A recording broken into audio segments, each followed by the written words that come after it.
नमस्कार दोस्तों, wealth sky के एक और नए इंटरेस्टिंग वीडियो में आप सभी लोगों का स्वागत है। मेरा नाम है सुधीर और बात करेंगे इस वीडियो में हम निफ्टी एंड बैंक निफ्टी के बारे में। दोनों के चार्ट को अंडरस्टैंड करेंगे, समझने की कोशिश करेंगे कल से जो नया वीक स्टार्ट हो रहा है उसमें मार्केट कैसा बिहेव कर सकता है और मार्केट जिस लेवल पे ट्रेड कर रहा है, स्पेशली निफ्टी जिस लेवल पे ट्रेड कर रहा है, तो ये एक मेक और ब्रेक लेवल है। यहाँ से अगर ब्रेकआउट आता है तो ऊपर हमें 300 से 400 पॉइंट का मूवमेंट देखने को मिलेगा और अगर यहाँ से ब्रेकआउट नहीं आया तो नीचे हम करीब 400 से 500 पॉइंट फॉल भी कर सकते हैं।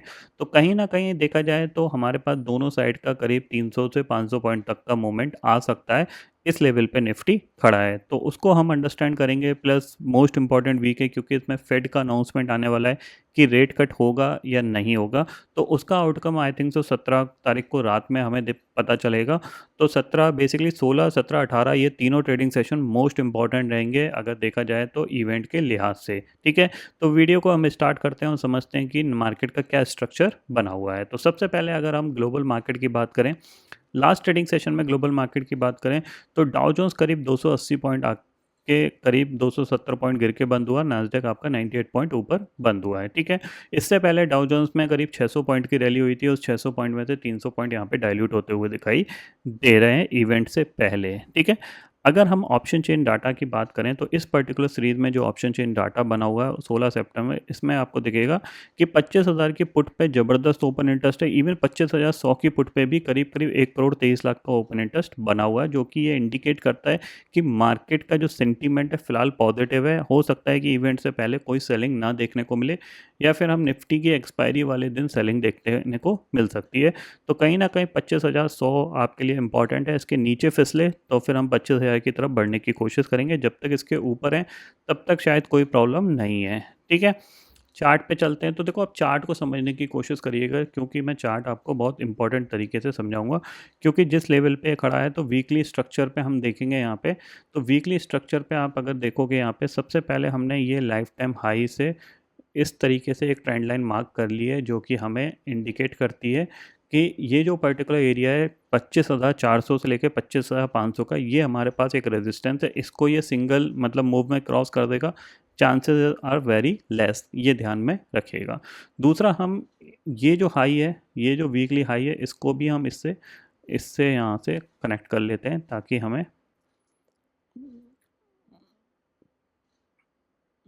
ठीक है। तो हम अभी जिस लेवल पे खड़े हुए हैं ये पर्टिकुलर बेसिकली यहाँ पे क्या है, 25,150 से लेके 25,400 का ये जो जोन है ना, बहुत ही ज़्यादा ये कह सकते हैं एक कंजक्शन वाला जोन है। इसके अंदर बहुत ज़्यादा कह सकते हैं बाइंग और सेलिंग आपको देखने को मिलेगी। मतलब सडनली बाइंग भी आ जाएगी और सडनली सेलिंग भी आपको देखने को मिलेगी। अगर हम डे चार्ट पे चलते हैं तो आपको क्लियरली दिखेगा यहाँ पे कि ये जो एरिया है ये थोड़ा सा आपका इस तरीके से मार्क कर लेते हैं हम इसको। यहाँ से हम ये जो हाई है, इस हाई को इस हाई से मिलाते हैं और इस तरीके से लाते हैं। ठीक है, ये हाई हमने लिया है और इस हाई से मिला के एक लाइन खींची हुई है और अप्रॉक्सीमेट जो एरिया ये है वो 25,200 से लेके 25,150 के बीच का एरिया है। इसके आसपास जाके निफ्टी अटक सकता है। और अगर आप थोड़ा सा लास्ट ट्रेडिंग सेशन में देखोगे तो यहाँ तक सबसे अच्छी बाइंग आ रही थी, लेकिन जैसे ही ये इस हाई के आसपास पहुंचा, आप देख सकते हो ये जो हाई बना था, यहाँ पे खुल जाए ये वाला हाई। ठीक है, जैसे ही ये साई के आसपास पहुंचा फिर इसमें कोई मूवमेंट नहीं आया। तो एक चीज़ ध्यान में रखिएगा कि जब तक ये हाई नहीं टूटता, जब तक ये हाई नहीं टूटता तब तक ये पूरा जो स्ट्रक्चर है ना वो नेगेटिव ट्रेंड में ही ट्रेड कर रहा है। ये ध्यान में रखिएगा। मतलब ओवरऑल जो स्ट्रक्चर है, हम 25,600 तक गए, उसके बाद हम नीचे करीब 24,400 400 तक गए। तो ये जो पूरा स्ट्रक्चर है वो एक नेगेटिव ट्रेंड में ही ट्रेड करेगा। तो इम्पॉर्टेंट चीज़ है कि ये हाई ब्रेक होना चाहिए। अगर ये हाई ब्रेक होता है तो फिर हम एक्सपेक्ट कर सकते हैं कि 25,200 और 250 ये एक स्ट्रॉन्ग रेजिस्टेंस होगा। बट अगर ये इसको ब्रेक नहीं करता है और यहीं से ही नीचे आने लगता है तो फिर हमें कंफर्मेशन मिल जाएगा कि मार्केट का जो स्टिल जो नेगेटिव ट्रेंड सस्टेन्ड है वो अभी भी बना हुआ है। ये सिर्फ एक पुल बैक बाइंग है, यहाँ से दोबारा से आपको सेलिंग देखने को मिल सकती है। ये ध्यान में रखिएगा। तो अल्टीमेटली आपको क्या फ़ोकस करना है, आपको फ़ोकस यही करना है कि मार्केट इस लेवल को क्रॉस कर पाता है या नहीं कर पाता है। सिंपल सी चीज़ है, यहाँ पे कोई भी एग्रेसिव बाइंग करने की कोशिश मत करिएगा, आप ट्रैप हो सकते हो, ये चीज़ क्लियरली समझ लीजिए। अगर आपको बाइंग में इंटरेस्ट है और आप चाहते हो कि मैं कुछ स्टॉक अपने पोर्टफोलियो में ऐड करूँ या फिर कोई भी मेरे को लगता है कि फ्यूचर लॉन्ग करूँ, कुछ भी करूँ, लेट द मार्केट को एक करेक्शन दिखाने दो, उसके बाद जब मोमेंट आएगा तब आपको यहाँ पे एक अच्छा मूवमेंट देखने को मिलेगा, ठीक है। स्ट्रक्चर पॉइंट ऑफ व्यू से देखा जाए तो आप देख सकते हैं यहाँ से हमने एक फॉल दिखा, फिर हमने ये एक रिकवरी देखी, फिर हमने एक फॉल देखा है और अब ये हमारी रिकवरी है। तो क्लियर कट एक डब्ल्यू पैटर्न बन रहा है। अब ये डब्ल्यू पैटर्न का ब्रेकआउट इस अटेम्प्ट में आएगा, इसके चांसेस मेरे को थोड़े से कम लगते हैं। ये थोड़ा सा रिट्रेस करेगा और फिर जाके अगर ये ऊपर मूव करता है तो फिर आपको एक स्ट्रॉन्ग मूवमेंट ऊपर देखने को मिलेगा, ये ध्यान में रखिएगा। और अगर ये इस स्ट्रक्चर में ये नीचे की तरफ आ जाता है तो फिर दोबारा जब ये लैग आएगा तब भी आपको स्ट्रॉन्ग मूवमेंट देखने को मिलेगा। मतलब मुझे ये लगता है कि एक और रिट्रेसमेंट के बाद जो बाइंग आएगी ना, वो आपको बहुत स्ट्रॉन्ग बाइंग देखने को मिलेगी, ये ध्यान में रखिएगा। यहाँ से आपको दिख रहा है कि इस लेवल से मार्केट ऊपर तो आया है लेकिन ऊपर ऑन स्क्रीन नहीं आया है। गैप अप खुला, सस्टेन कर गया, गैप अप खुला, सस्टेन कर गया, गैप अप खुला, सस्टेन कर गया। मतलब ऐसा ऑन स्क्रीन मोमेंटम नहीं देखने को मिला जिससे हमें कॉन्फिडेंस मिले कि यार मार्केट में एक्चुअली बाइंग चल रही है। बस ग्लोबल मार्केट के सपोर्ट में ये गैप अप खुलता है और वहाँ पे सस्टेन कर जाता है, क्योंकि ग्लोबल सेंटीमेंट पॉजिटिव है तो सेलर कोई एग्रेसिवली सेल करने की कोशिश नहीं कर रहा है, सेंटीमेंट वाइज ये ऊपर की तरफ सस्टेन कर रहा है, ठीक है। अब कल क्या कर सकते हो, तो देखो कल आपको यही नज़र रखनी है कि क्या यहाँ से ये ऊपर जाने की कोशिश कर रहा है। अगर कल आपको यहाँ कहीं एक रेड कैंडल मिल जाती है, मतलब आपको यहाँ पे एक रेड कैंडल मिल जाती है, तो चांसेस वेरी हाई कि ये नीचे की तरफ आने की कोशिश करेगा, जो कि करीब करीब आपका जो टारगेट बनता है, अगर मैं यहाँ पे देखूँ तो 15 मिनट टाइम फ्रेम के हिसाब से मैं देखूँ यहाँ पे,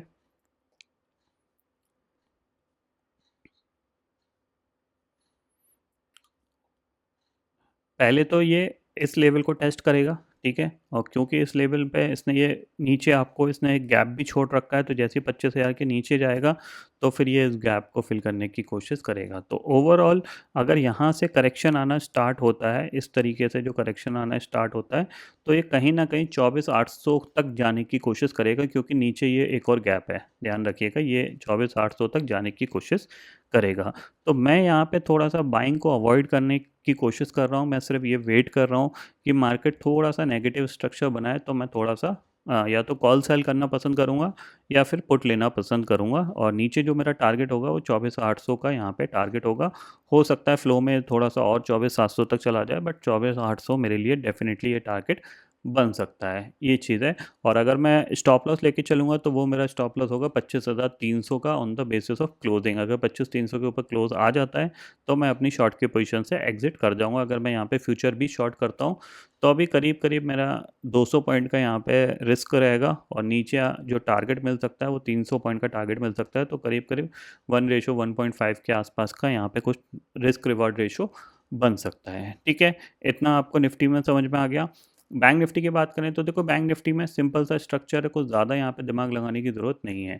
यहाँ पे ये होल्ड कर रहा था, ठीक है, ऊपर से फॉल आया, होल्ड किया, एक पुल बैक आया और एक स्ट्रॉन्ग ब्रेकडाउन हमें देखने को मिला है। अब ये पुल बैक आ रहा है तो जाहिर सी बात है जो एरिया सपोर्ट का होता था वो क्या बन जाता है, रेजिस्टेंस बन जाता है। तो यहाँ कहीं से ये रेजिस्टेंस फेस करके दोबारा से नीचे की तरफ आ जाएगा और इस कहीं ना कहीं इस स्विंग को ये टेस्ट करने की कोशिश करेगा, ये ध्यान में रखिएगा, ठीक है।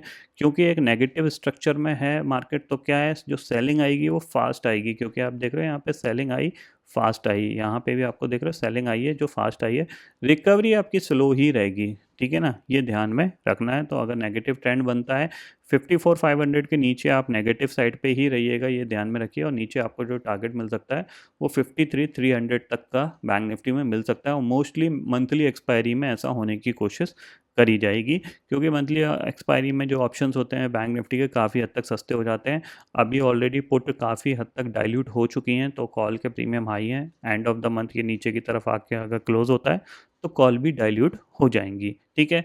तो कहीं ना कहीं मोटिव यही रहेगा कि अल्टीमेटली बैंक निफ्टी को इसी जोन में कहीं जाके एक्सपायरी दिलाई जाए, ताकि एक कह सकते हैं करेक्शन भी पूरा हो जाएगा और जो ऑप्शंस जो कॉल महंगी हैं वो भी यहाँ पे डाइल्यूट हो जाएंगी। तो ये सिंपल सी एनालिसिस है जो आप फॉलो कर सकते हो कल से, और अगले 2-3 दिन आपको थोड़ा सा अलर्ट होकर ट्रेड करना है, स्पेशली निफ्टी एक्सपायरी, वेनसडे का ट्रेडिंग सेशन और फिर सेंसेक्स एक्सपायरी में तो आपको पता चल जाएगा कि आउटकम क्या आया है। तो ट्यूसडे और वेनसडे 2 ट्रेडिंग सेशन आपके लिए मोस्ट इंपॉर्टेंट रहेंगे। इन दोनों ट्रेडिंग सेशन में आपको अलर्ट होकर स्टॉप लॉस के साथ कामकाज करना है, ये ध्यान में रखिएगा, ठीक है। बाकी ग्लोबल मार्केट की बात मैं ऑलरेडी बता चुका हूँ आपको, लास्ट ट्रेडिंग सेशन में थोड़ी बहुत प्रॉफिट बुकिंग देखने को मिली थी। अब यहाँ पे देखना पड़ेगा कि कल मार्केट कैसा ओपन होता है। तो मेरे लिए यही है कि मार्केट इस लेवल को क्रॉस कर पाता है या नहीं कर पाता। अगर नहीं कर पाएगा तो मैं डेफिनेटली यहाँ पे सेलिंग की कुछ पोजीशन क्रिएट करने की कोशिश करूँगा according to the risk reward ratio, कि कितना मेरा रिस्क लग रहा है, कितना रिवॉर्ड लग रहा है। और ऊपर की तरफ जाएगा तो फिलहाल मैं बाइंग में तो इंटरेस्ट हूँ नहीं, क्योंकि अल्टीमेटली अगर मार्केट ऊपर जाएगा भी, देखो एक्चुअली में क्या है कि मैं थोड़ा सा out of the money option में काम करता हूँ, और out of the money option के लिए आपको मोमेंटम चाहिए। मतलब मैं इन द मनी ऑप्शन में काम नहीं करता जिससे कि अगर मेरे को 100 पॉइंट का मूवमेंट मिल जाए, 50 पॉइंट का मूवमेंट मिल जाए तो मेरा काम हो जाए, ऐसा पॉसिबल बन नहीं पाता है। तो मैं slightly out of the money option में काम करता हूँ, उसके लिए एक मूवमेंट चाहिए, और पॉजिटिव साइड पे मूवमेंट आ नहीं रहा है। आप देख रहे हो मार्केट ऊपर जा तो रहा है, लेकिन कोई ऐसा स्ट्रॉन्ग मूवमेंट नहीं देखने को मिल रहा है जिसकी वजह से मैं confidently out of the money option को होल्ड कर सकूं। बट अगर ये नीचे की तरफ आता है तो मुझे पता है कि एक गैप ये है, एक गैप ये है, तो कहीं ना कहीं एक फ्लो में मार्केट नीचे आ सकता है। तो उस अपॉर्चुनिटी को लेने की कोशिश करूंगा। सिंपल सी चीज़ है, मैं मार्केट के अगेंस्ट नहीं हूँ कि मार्केट ऊपर जा रहा है और मैं मार्केट को शॉर्ट कर रहा हूँ, नहीं भैया। मेरा सिंपल सा है कि मार्केट मेरा प्राइस एक्शन बनाता है, या तो मेरा 1 मिनट का हाई और लो हाई ब्रेक करेगा तो मैं इसको डेफिनेटली शॉर्ट करूंगा, या फिर नेगेटिव प्राइस एक्शन बनाएगा तो मैं डेफिनेटली शॉर्ट करूंगा। अगर ये पॉजिटिव साइड पे शिफ्ट होगा तो मैं अपना छोटा मोटा स्टॉप लॉस लेके निकल जाऊंगा। सिंपल सा मेरा फंडा है, 5-10 पॉइंट का मैं स्टॉप लॉस लेता रहूँगा अगले 2-3 ट्रेडिंग सेशन, ताकि अगर ये गिरता है तो उसमें मेरा जो 5-10 पॉइंट का स्टॉप लॉस जा रहा है किसी भी दिन मेरे को 100 पॉइंट दे के जा सकता है। इतना सा मेरा व्यू है, ठीक है। तो फिलहाल दोस्तों इस वीडियो में इतना ही है। आई होप ये वीडियो आपको पसंद आएगा। वीडियो पसंद आता है तो लाइक और शेयर ज़रूर करिएगा, और चैनल को जो सब्सक्राइब कर लीजिए, क्योंकि मैं सुधीर लेके आता रहूँगा हर दिन आपके लिए नए नए वीडियो। इसी के साथ शुक्रिया दोस्तों, जय हिंद।